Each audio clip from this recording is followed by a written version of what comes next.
So we are doing a kind of off-the-cuff I should be writing. It's going to be off-the-cuff for pretty much the rest of the year. I'm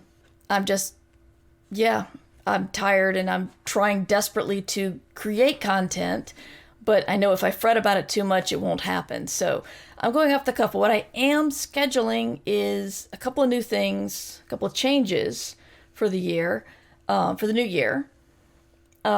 It's going to be a little bit more structured. I'm going to try anyway. I'm going to be doing some more exclusive stuff for Patreon and Substack people, but also if you miss out on one episode you really want and it's only available via Patreon or Substack, you can buy those for a one-time charge. So, yeah. And the big announcement, unfortunately, is that Matt and I talked and we've agreed that things are just a little too overwhelming right now. And we decided to put a stop on Ditch Diggers for the time being. We're probably going to roll it into I Should Be Writing as a segment. So that's not the best news, but it is actually allowing the podcast to go forward in a different way instead of just waiting around for Matt and I to both be ready at the same time and same place and be on the same page and all that. So, yeah, and this is absolutely ridiculous, but it's happening. If you're a Patreon if you're a Patreon supporter, you'll want to check your email in the next day because I have something special dropping tomorrow, provided I finish it today. So, it's an ambitious week for me. I have a lot of things going on. I'm incapable of saying no. So yeah, but I'm very glad today to have Valerie Valdes with me, my good friend, person who is always so much more put together than I am, and we've talked about humor. We talked about humor last week, but when I was listening and editing the podcast this morning, I was not happy with it. I just felt like I rambled and went off in directions where I couldn't follow myself, much less anybody else. And I thought, well, Valerie talks smart about stuff. So I figured I'd make it a conversation rather than just take my word vomit from last week and put it in the feed. So if you saw it last week, congratulations, I guess. It is gone to the ether right now. I guess you can download the VOD if you really want it, but would like to say we have Turbo Tango in the chat. Haven't seen you in a while. Turbo Tango! I really just want to say your name like it's you're a pro wrestler. I don't know why. But, showing up, fighting in the blue, Turbo Tango! Anyway, lovely to see you. Valerie does talk smart about stuff, yes. And because we're doing, I will continue in the new year with emote only first half of the episode, but for the rest of the year, we're just casual. I'm not going to stress about it, because if I stress about it, it won't get done, y'all. I'm just saying. If I had a team, it would be more professional and put together and interesting, but first I have to get money to have a team, and I don't have that. So, Valerie, thank you for being here. How are you? I am great. I'm wearing my running refrigerator shirt. I am prepared. You are. Is that what you need? Notes. Is that what you... Yes, you made notes, which scares the hell out of me. Because I didn't make notes. I just asked you to be on my show 4 hours ago? Something like that? We're cold, okay? Listen. Yes. We're both in hoodies because it do be cold. Yeah, I'm cold. My hands are freezing. Yeah, no. I've got I've got the cold weather hands where they just keep chapping and I keep slathering Vaseline on them. And then making little nasty fingerprints all around your house. On my phone, on my laptop keyboard. It's like terrible. A really disgusting Billy's trail, like in Family. Oh my God, I can't remember what it is. What the hell is that comic strip? The really Family wholesome one. Circus? Thank you. Oh my God. I'm sorry. Yeah, no, the only ones of those that I've read recently are ones that people have modified to be cosmic horror. Oh, okay. I That approve. works. Yeah. Yeah, Yeah. But 100%. yeah. But yeah, yeah, The slug hands, the slug I hands. It's just just not imagine your fun. slug hands just dancing around the house. Like, where's Valerie been? And Yeah, you can definitely see it. Yeah, it's yeah. not fun. My Um, cats don't like it either. The smell's not good. Smells like gasoline. I wouldn't want to pet the cats either, because wouldn't you just like come with the nasty Yep. cat hair covered fingers? Yeah. Sometimes you forget. Mistakes are made. Yeah. Oh God. Okay, so I always talk about what I'm working on. I'm working on a short story that I started about an hour ago and hoping to be done later today. Like I said, I'm ambitious and saying yes to too many things. I don't have a title for it, but it's about Christmas. So, what are you working on that you can tell us, Valerie? I'm working on a story for Uncanny Magazine. It is at present, unless I write it and hate it and then yeet it into the fireplace, it's just a cozy little fantasy story about somebody learning to be a witch. That's nice. The Hugo award-winning Uncanny magazine. So, nice to be published in that. That's pretty amazing. We shall see what unfolds. Yes, yes. Well, solicitation's kind of nice because they know they want something from you. Yeah. The question is, will I deliver the thing that Yes, they you'll want? And deliver the it's a thing. good segue into talking about humor, right? That's The thing, right. I. delivering the thing that people want. What are you? Okay, go. Okay, so the first question I think we should talk about, because I think is actually really pertinent to writing humor, is what the hell do we think is funny? What? What is funny? What things are funny? What do you I, think, Mer? I've been thinking about that lately with specifically there was a if you get any of the really old Dr. Demento collection albums, you might Mhm. come across a song called "The Homecoming Queen's Got a Gun" by I forget what her name was, but she was big in humor and MTV type stuff, I think, back in the 80s. And it's Mhm. a funny song about the homecoming queen shooting everything up. And what makes me think of that is that humor is one part of humor is elevated to an extreme, so much so that we can't believe it and therefore it's funny. Mhm. Because that extreme has become our normal. That song ain't funny no more. Right. Except my husband and I do quote, "I did it for Johnny," every once in a while at each other because we get the joke. Even though the thing is, the homecoming queen says that at the end. And she's like, "Johnny? Who's Johnny? Did I know a Johnny? Who are you talking about, honey? Who's Johnny?" Yes, Julie Brown. Thank you, Veronica. I was thinking downtown Julie Brown, but that's somebody else. That's another VJ. So this is the Yes. non-downtown Julie Brown, I guess. But anyway, it was funny because it took something that was something outrageous that couldn't happen, and so it was funny. And the same thing happened with jokes about Nazis. You know, Hogan's Heroes. That was funny. Even things so recent as The producers. yeah, the Like, producers, yeah. And now that we're actually experiencing thinking like that again, it's not funny. So I think that this is what gets me is that to understand why it's not funny anymore is because we take something ridiculous and amplify it. Like mhm. Chucky is funny and scary because who would think of a doll running around murdering people? It's funny Me, it also. scares me a lot. Yes, Dolls it's and also scary. mirrors But freak me out.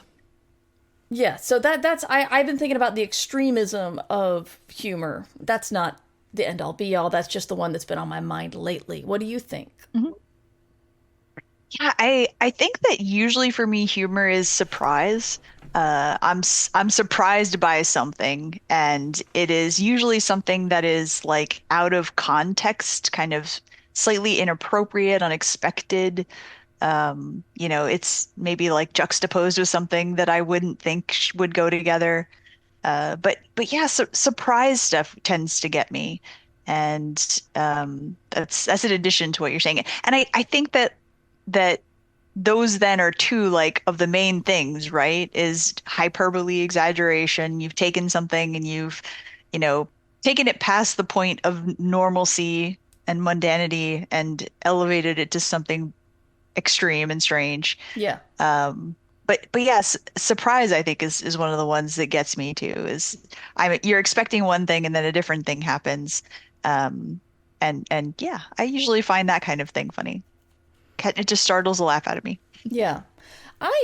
Okay, here's another question. And we had, when I was doing my MFA program, we would often we had like a talent show one night during the residency. And one guy, he was one of those like beanpole guys with a super deep voice. Mhm. And he wanted to get a whole bunch of guys together to sing the song. I don't remember what it was from Tolkien, but it was a dwarf song, and it was all supposed to be done very Not deep. not Diggy Diggy Hole. That's not a Tolkien song. No, no, no. I don't even know what you're talking about, but I don't want It, to, so we'll move it's on. okay. Move on. Anyway, he wanted to do something from Lord of the Rings. I don't remember, but it was a dwarf song, and it was all very deep, and they sang it beautifully, Mhm. but we were laughing. And he didn't understand. He was very young. He was like out of college, right into the MFA program. Yeah. And I couldn't explain to him that we were not laughing at him. We were not Mhm. laughing because they were doing a bad job. It was just, No. it might have been the unexpectedness of it. It might have been that we did not expect these people, our classmates, to be getting up there and singing really low. I mean, Yeah. but what do you think happened? Because I still can't fully wrap my brain around it, and I felt bad that he thought we were laughing at him, and we Yeah. weren't. No, I think again that it gets into the idea of like contrast and juxtaposition that when you have something that's and unexpectedness.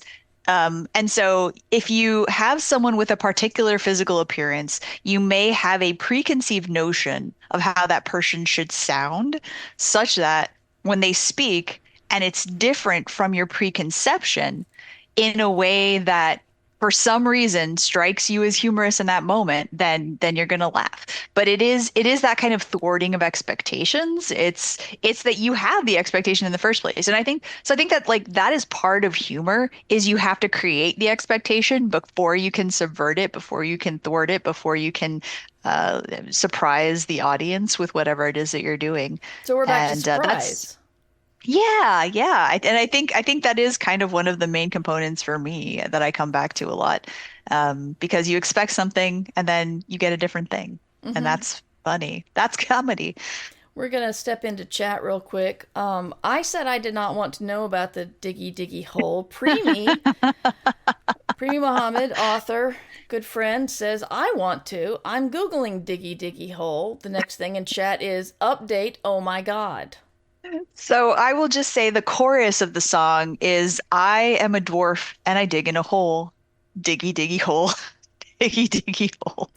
What specifically is this from? It is, I think, a metal song. Well, I've only heard a metal cover of it, perhaps. I don't know if the original is it from Minecraft? There you go. It's Minecraft. a Minecraft song. Okay. I've only heard a I metal didn't know if cover this of was a it. Tolkien Tom Bombadil thing. No, no, no, no, no, not at all, not at all. But again, speaking of humor, right? The cover that I heard is this very like metal, shredding guitars, driving bass and drums, singing I am a dwarf and I dig in a hole. Like it's ridiculous. Preemi says, I And regret this will be in my head for the rest of forever. it's unfortunately quite a bop. It does not leave your brain because it is so simplistic. It's easy to remember, unfortunately, and the tune is very easy. So that is Yes. what happens, I is that it will not just look it this up. earworms. I will not Do look not. this You up. don't want to know. But we do have now in the chat Devo Spice, who is one of the founders of the Funny Music Project, the FUMP. We were talking about Julie Brown's Homecoming Queen's got a gun, and how it was funny because it was a hyperbole of something. It was something you wouldn't think could happen, and now that it's happening a lot, it's not funny anymore. And so that's why I brought up Julie Brown. Interested Yeah. to see whatever your takes are on it, Tom. Yes, it was Yeah. funny because it hadn't actually happened yet. Yes. Yeah, and Veronica mentions Monty Python, and I think absurdity is another one. And it's kind of like it's what you were talking about in terms of exaggeration, hyperbole. Like what makes a thing absurd? It's when you take something and you just keep pushing it. There's a an improv game that I learned from my husband doing improv. Um, the the basic version of it is like new choice or something like that, I think is what it's called, where you're in the middle of a scene, someone screams out new choice, and you have to redo what you just did, but differently. You change something. But the version he learned is called Raise the Stakes. The idea being that you have to change the thing in a way that somehow raises the stakes of the scene. So you back up a couple seconds, redo the thing. And I think comedy writing can work that way too, where you're raising the stakes constantly in some form or fashion so that, especially if you're doing a rule of three thing, the first thing is going to be, low level. The second thing is going to be higher level. The third thing has to be kind of out in the stratosphere.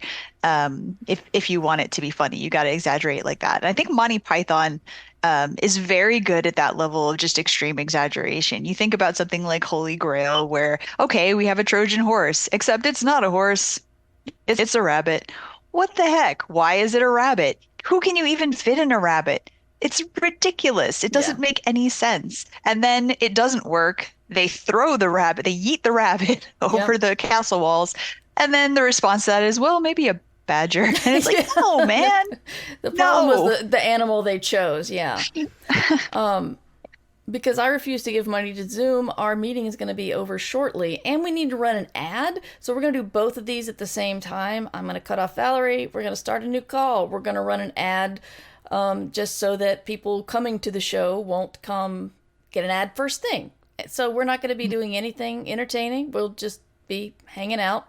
So I'm going to put a BRB up. I believe you called it what'd you call it? A something and wiggle at one point?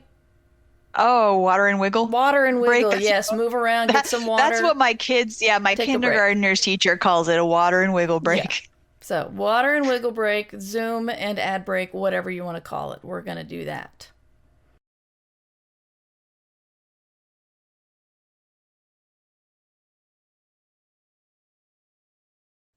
We're Great. back. Go planet. And yeah, Diva Spice says, I can still enjoy the song though. I don't know if she still performs it. Yeah, my husband and I quote the song at each other, remembering back when it was absurd, but not really in public now very much. Not a good look. Mhm.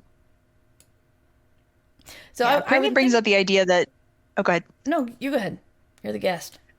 No, it's okay that just Primi mentioned that Monty Python also works well because along with exaggeration, surprise, it has a quality of scandalization. The Mm-hmm. straight men in the skit were always so appalled, and I think that that's another good like when you have kind of the straight man versus the what is the other what's the opposite of the straight man? It's the The joke man. fool? I don't I don't know. the fool. I'm not sure.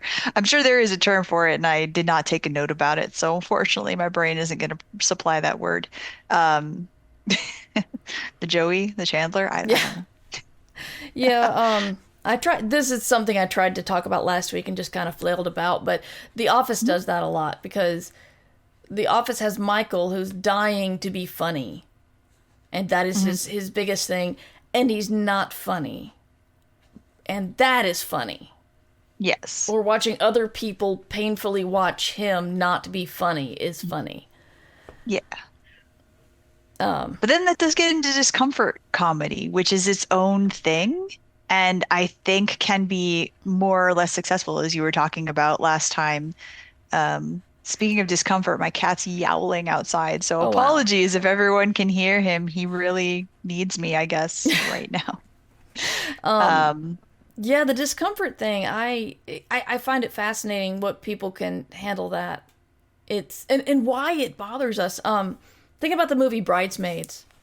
mhm, You've got if you haven't seen it, the premise is a woman who's kind of down on her luck is bridesmaid to her best friend, but her best friend also has as a bridesmaid her new friend, which is she's beautiful, she's successful, she's wealthy, she's perfect, and so there's a lot of competition going on. And yes, this is the movie where everybody ate really bad food and then went to go try on wedding dresses and bridesmaids dresses and then all got sick. And the picture of the image of Maya Rudolph running into the street and then just finally kneeling saying it's happening, it's happening, it's happening. That's what people think of. But that scene did not make me want to die inside. It was the scene where they compete for toasts. So the perfect woman's hosting the party. She gets up and gives a very beautiful toast. And so Kristen Wiig's character, the down on her luck friend, has to get up and get another toast, do another toast. And then the other woman has to one up her. And then Kristen Wiig has to one up her. And I'm just cringing. It's getting so bad. And one of them starts to sing. And then the other one starts to sing. And it's like that scene made me want to die inside. The pooping in the street scene, that was funny. But it was the cringe humor of, oh my God, stop, get off the stage. This is terrible. And they didn't. Yeah, I think that discomfort comedy is something that is, I mean, like all comedy, it's very fine-tuned to the audience in terms of how people receive it. And I think that the things that maybe make us the most anxious if we're already anxious people, not throwing anyone under the bus here, not pointing any fingers. No. I just pointed at myself for you in the podcast listening audience. I think part of humor when you're doing something like Rule of Three is also kind of like a resolution of tension. You have set up a thing that there is a kind of a suspense, there's a kind of a tension, and then the joke is the pressure valve that relieves that tension in a way.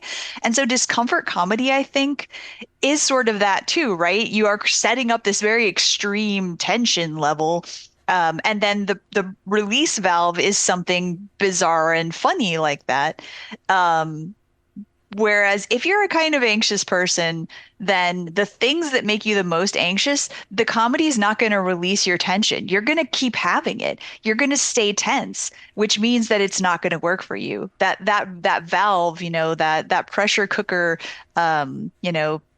you tip the little thing on top of the pressure cooker and all of the hot air comes out. No, that doesn't work for you because you are too tense about the actual thing that is being made fun of in that moment. That is And brilliant, so, Valerie. yeah, that tension just stays with you. It sticks with you. And if you can't get rid of it, then it's not funny to you anymore. And then you're just anxious. Yeah. And I think public speaking is the thing for me that, as we are here on this podcast, but like I get very anxious about public speaking. That's why I over prepare for everything. Yeah. And so the scene you just described to me definitely sounds horrible. I would not find it funny. I would find it I'd have to get up and walk out. I can't deal with something like that. Yeah. Yeah. Poop jokes, funny. We're both parents. We've cleaned poops. Yep. It happens. Yep. It happens. Yep. I've been thinking about this. This was I mentioned this on a stream, and I don't think it made it into the feed a couple of months ago when Tom Cardy came out with his Perception Check song, which just blew my mind in so many ways.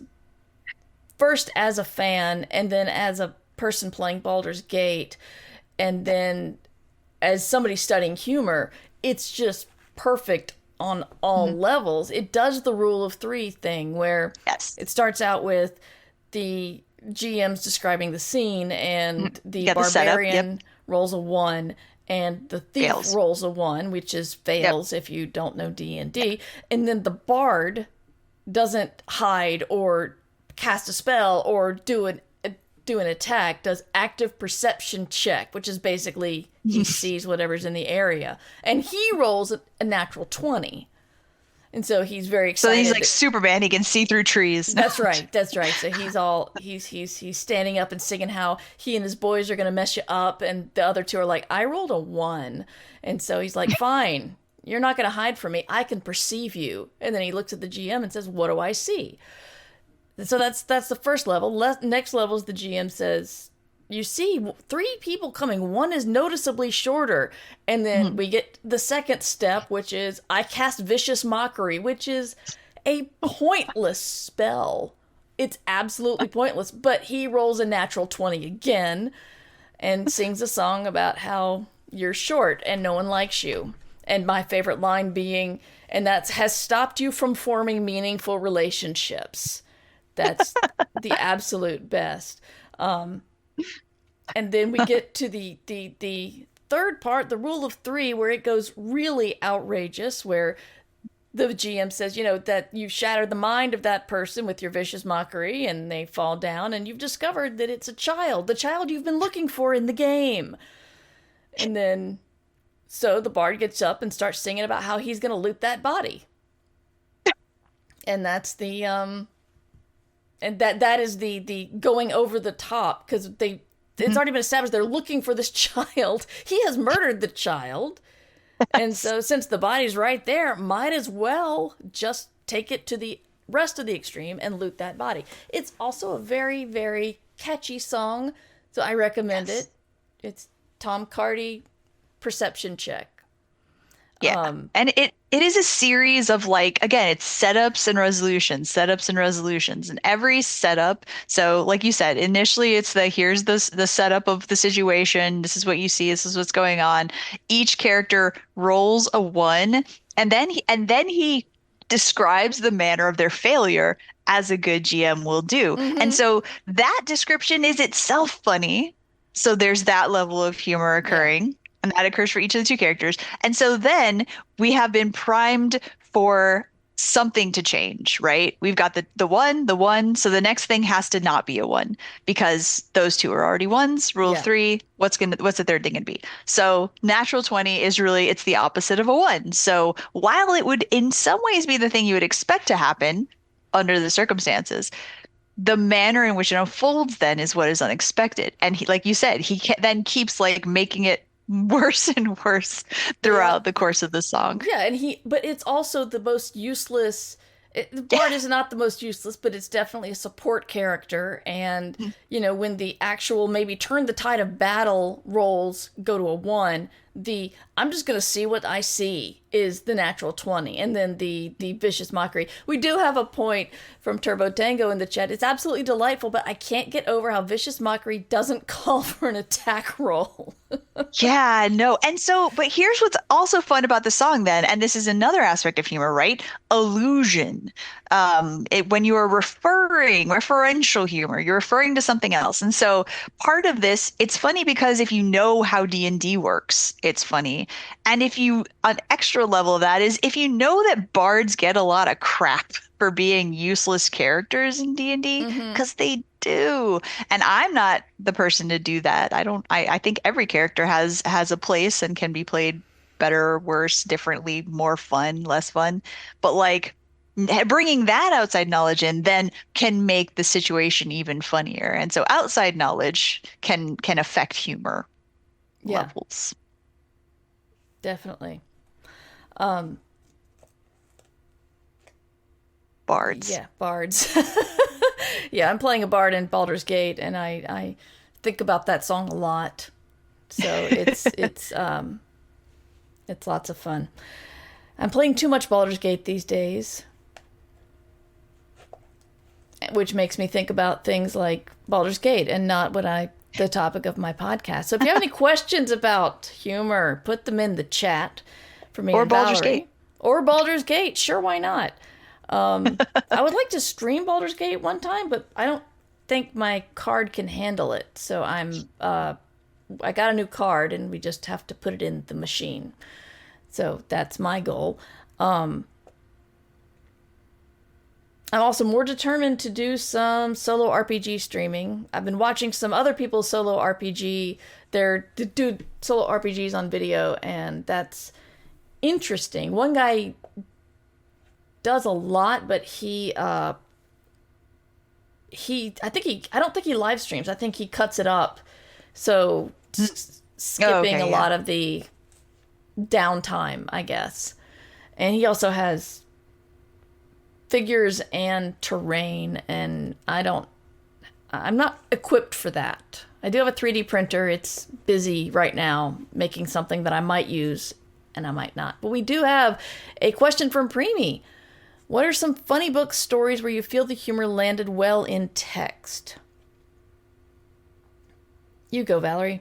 I'll go for the low-hanging fruit. I think that Discworld and Douglas Adams' Hitchhiker's Guide and or Dirk Gently, I think both of those have very wry conversational tones and usually very observational, situational type humor.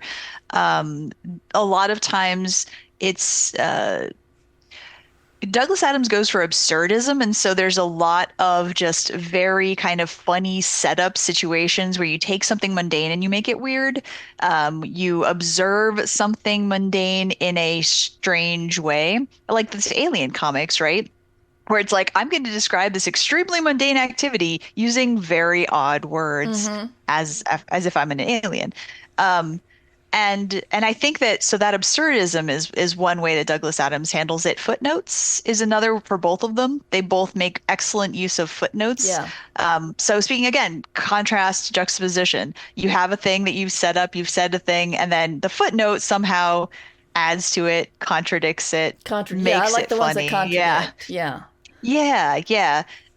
But like Pratchett, I think definitely does the observational humor very well, and he has the setup where it's like he will say a thing and then have a twist at the end of the sentence that makes whatever he just said funny in some way.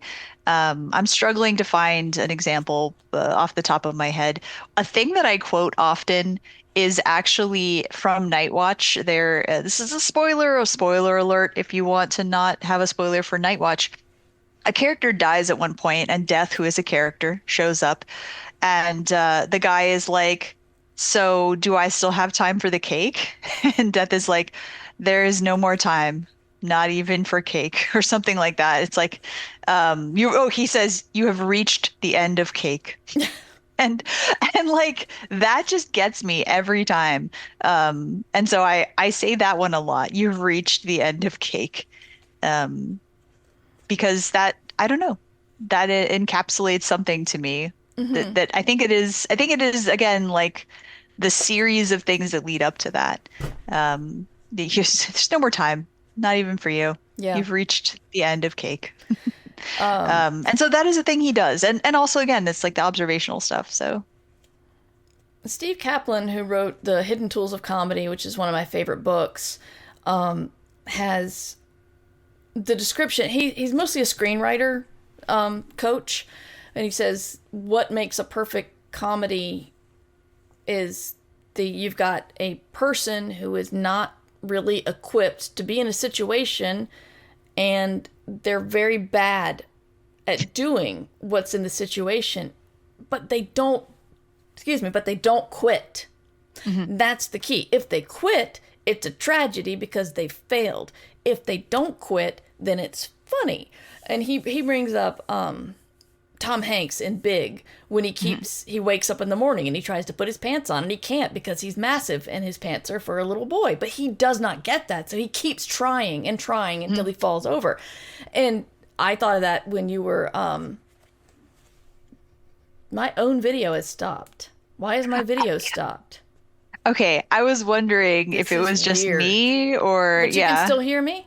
Oh yeah, I can hear you just fine. Yeah. All right. It's funny. That's how comedy works. Yeah, unexpected breaks.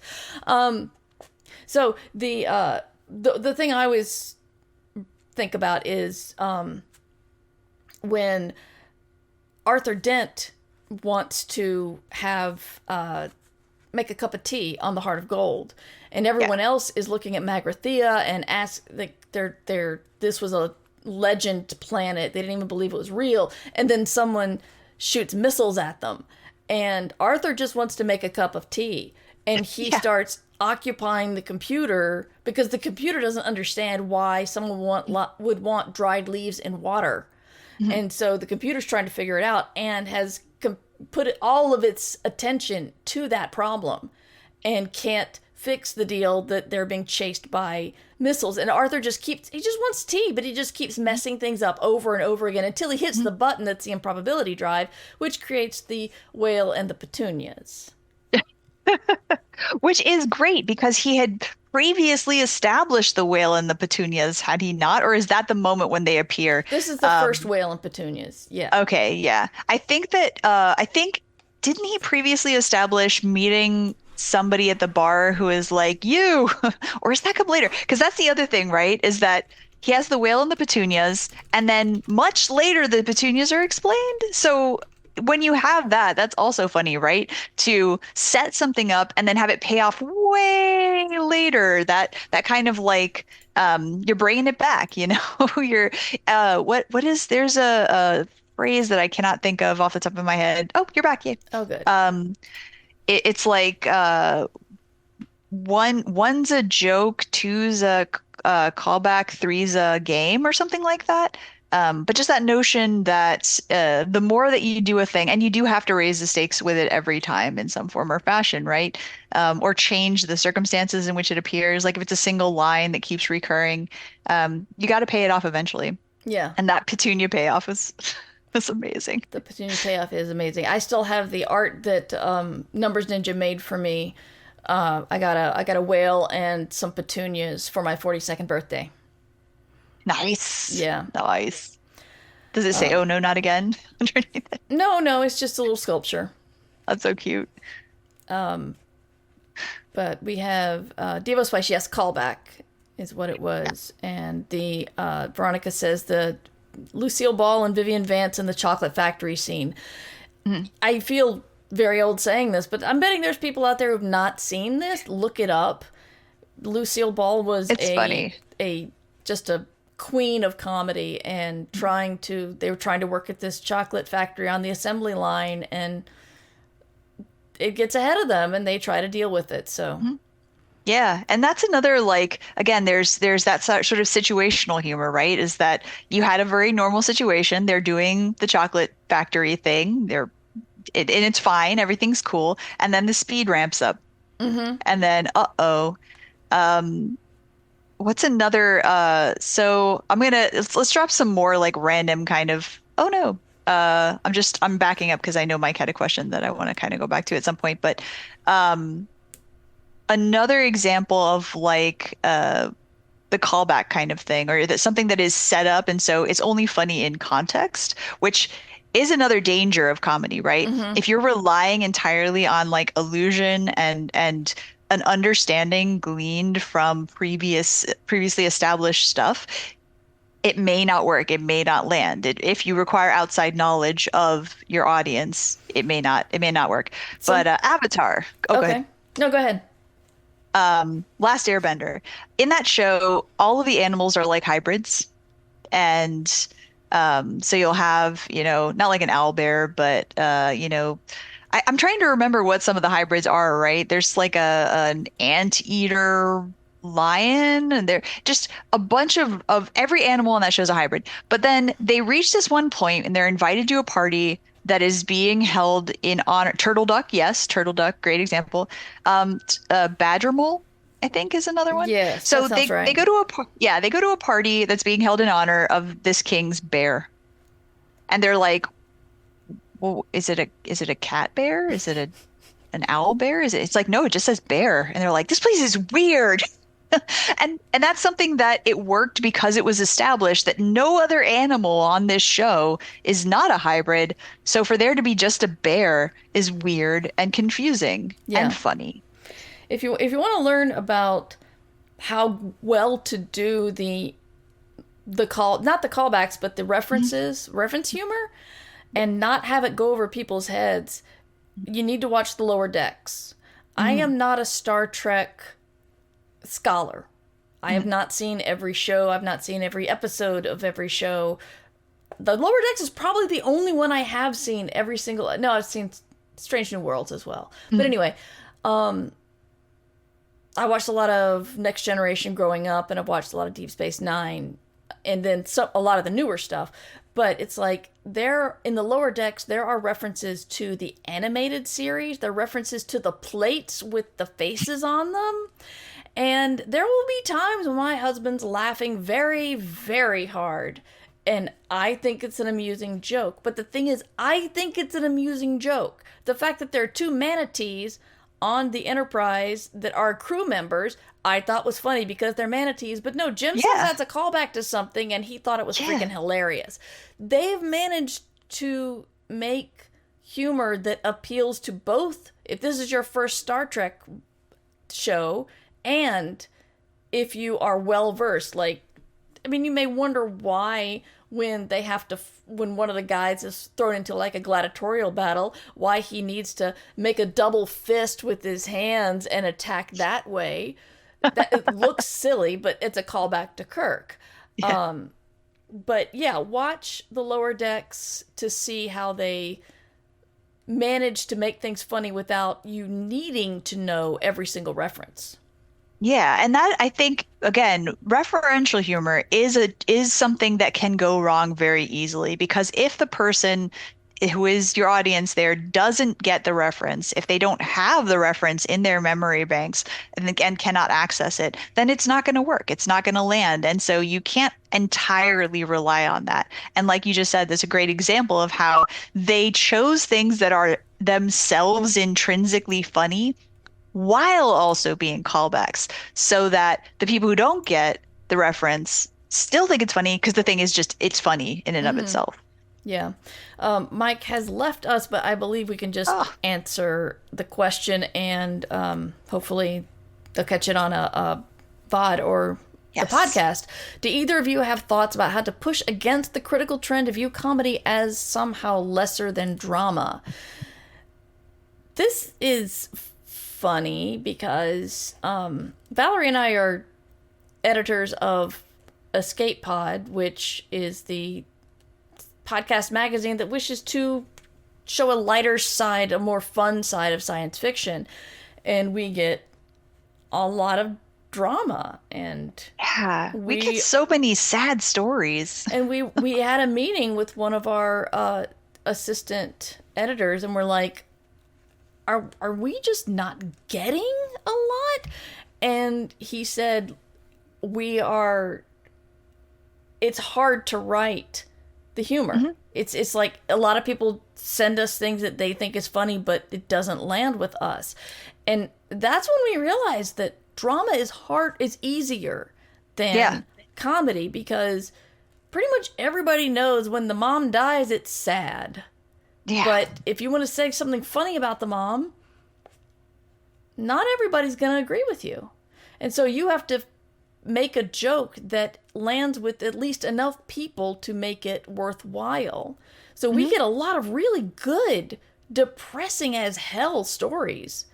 hmm But the funny stories are not as available. And I think it's because everyone thinks if you move someone to feel something deep, then it's important. And if they laugh, then it is unimportant. But just try it.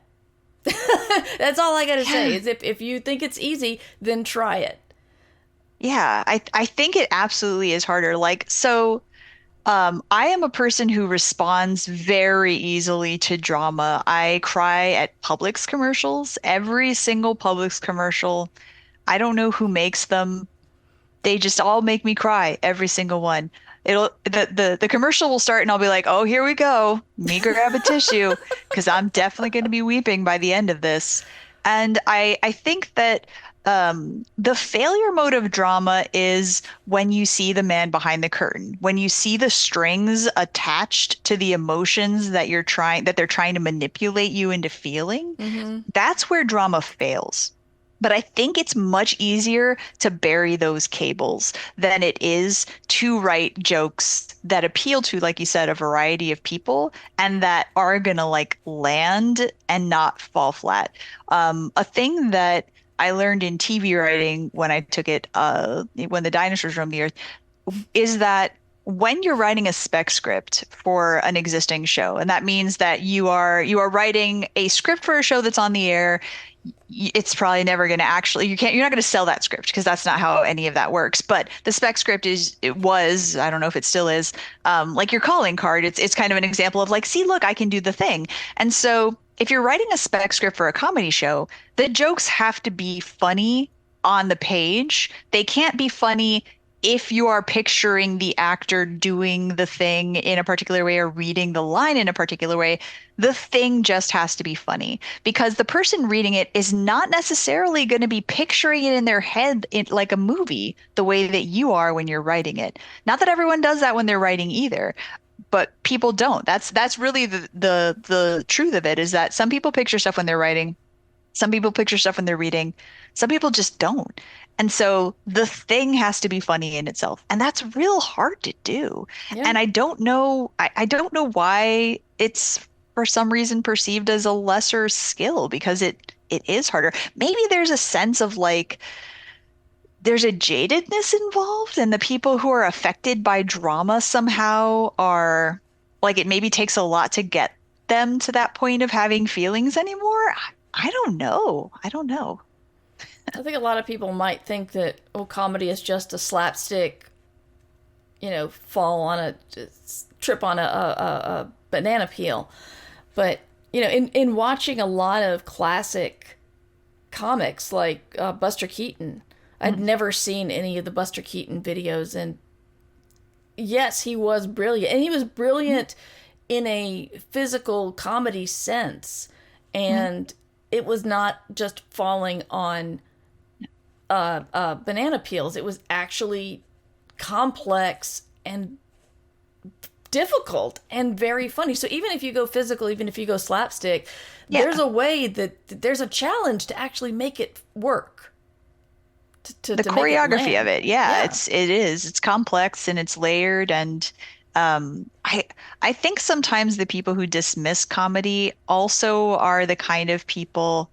There's maybe a Venn diagram, and I'm gonna say a mean thing. Oh no. Oh, cover your ears as Valerie gets mean. I think there may be a Venn diagram. The kind of people who dismiss comedy are potentially the kind of people who dismiss soft sci-fi, Like Mm, they feel like, oh well, this deals with feelings and stuff. What is that? That's not even real. Who cares? yeah. I don't know. Like I think there are implicit assumptions that underlie a lot of this stuff, that there is perhaps a lack of emotional depth to comedy when in fact it can be quite the opposite, especially when you have something like gallows humor, right? That is reliant on a very brutal look at reality and all of its harshness. Yeah. Veronica mentions for slapstick to work, you have to make it look like it doesn't hurt. And I think that's one thing that makes comedy not get a lot of respect, because it looks easy. It's not. Hmm. It's not bringing people to tears. It's not talking about something difficult. It's usually talking about something silly. And then you've got people like Robin Williams who could do it fast, off the cuff, Hmm. and he's skating around like an Olympic skater, and people looked at him and thought, "Oh, well, that's easy," and it completely is not. It's nobody has been able to like match Robin Williams the way he approached things. And so for comedy to work, it's got to look easy. I think it maybe also goes back to the release valve, right? Like people who like drama potentially are looking for a kind of catharsis, right? They Mhm. want to they want to have a secondhand experience of particular emotional landscapes so that they can kind of feel their feels, but not actually have to deal with those things happening to them in real life. Yeah. Or perhaps they are seeing a fictionalized version of something that has happened to them in real life that allows them to process their emotions about it in sort of a useful way, I guess.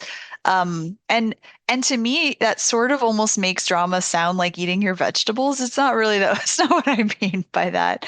But I think that there's a sense that some emotions get priority over others for particular reasons. Like, you know, the big deep emotions are the ones that the complex emotions. Those are the ones that are, native to drama, whereas comedy is superficial Keep and talking. I have to run and get the door. oh, okay. I'm gonna vamp for 10 minutes. So yeah, comedy is just kind of like superficial and shallow, and um, there is some sort of less validity to making people feel good as opposed to making them feel bad. I don't even want to say bad. Again, drama is not intrinsically like bad feelings, but yeah, I don't know. I don't know. Gallows humor should make you ask, why are we like this? Not why am I like this? I think that's true. And I think also we have to remember, we haven't even talked about punching up versus punching down, all that stuff, but like gallows humor is only funny when the person is the one with their neck in the noose. People who are trying to do gallows humor from the outside, it doesn't quite work as well because they're not the ones with they're not the ones with their neck in the noose. So that's getting really to be not a funny visual image. Let's move on. Um, but but yeah, I think the slapstick that Veronica brings up the idea that for it to work, it has to look like it doesn't hurt. Um, I think that maybe is part of the feeling of it not being as important as drama is because it feels as if it doesn't have like a permanence to it. You know what I mean? The humor, it's not scarring you. Even in Home Alone with the slapstick of the all of the traps and the Rube Goldberg inventions that this kid is putting together to get these thieves out of his house, like the thieves are alive at the end, you know? They have When in burns reality, they wouldn't and be. scars. No, they'd be so dead. The Yeah. concussions alone, they'd be in the hospital with brain swelling and they'd be intubated. It would be very sad. That's drama. Yeah. That's how drama works. But I'm very yeah. sorry I abandoned you. I forgot there was a package coming that I had to sign for. So, Dun dun dun. Well, yeah. we've got 5 minutes left in our meeting anyway. Yes. Preemie says, Charm is also funny. The Princess Bride is funny because they have a secret system of jokes and language that we, the viewer, can share. And yes, Charm can be so delightful. And that's another one where there's like different juxtapositions of things. There are setups and thwarted expectations and just we haven't even talked about language. Like language can be funny. Look at the gazebo song. Like bulbous bouffant. I don't think I know the Macadamia. gazebo song. Yeah. Oh gosh. It's just a series of just funny words, Sarvin including wants to gazebo. to talk about why horror and comedy works. Yeah. I think that's has a lot to do with again the pressure valve, and you're already feeling a certain level of anxiety, Mhm. and the humor just allows you to let that go. Yeah. Yeah. And it it keeps the horror from being too horrible. And that's part of why like some horror movies when they go too kind of earnest, it can become almost a parody because they have not allowed that sort of pressure valve. And I think that then what happens is that you yourself as the audience create a false pressure valve because you need it, Mm-hmm. even though the thing doesn't have it. And that's where then stuff gets, turned into like camp or whatever, where if it was too earnest to begin with, and so you have turned it to be not that. I think it's hard for horror to remain straight horror the whole time and not have. I feel like Pan's Labyrinth doesn't have any humor in it Mm-hmm. that I would say is recognizable. The Orphanage, I don't think, has any humor in it. Those are deeply horrifying movies to me. So it's not that that can't happen and be successful, but Yeah. yeah, Bulbous Bouffant by the Vestibules. Thank you, Devo Space. Yeah. We are at the end of our time, and I got a 3 o'clock thing to get to. Valerie, thank you so much for coming on and hanging out, and also, you know, ad-libbing while I run off to deal with the dog and the door. Tell us a little bit about yourself and your book. I'm Valerie Valdes, and I am the author of the Chilling Effect trilogy and the space fantasy novel Where Peace is Lost, which you can get now. It's behind Murr's head if you're watching this right now. You can find me at valerievaldes.com, and I stream on Twitch at The Kids Are Asleep. which is ostensibly when I stream. However, my children keep getting older and their bedtime keeps creeping back. How dare they? Anyway, I am Mer Lafferty. You can find me at merverse.com, and you can see this stream Tuesday, Thursday, usually 3 o'clock Eastern Time. Today was a little earlier because I had a thing at 3 that I'm late for now. But thank you all for hanging out, and hopefully I'll see you next Tuesday. Thank you for listening to I Should Be Writing, the longest-running writing podcast in existence. This episode was made possible by the Fabulous, who support the podcast via Patreon or Substack. Join the Fabulous at patreon.com/mightymur or mightymur.substack.com. Theme music provided by John Anelio, art provided by Numbers Ninja, and podcast hosting provided by Libsyn. This episode is released under Creative Commons Attribution Non-Commercial No Derivatives 4.0 license. You can find all of my books and podcasts at merverse.com.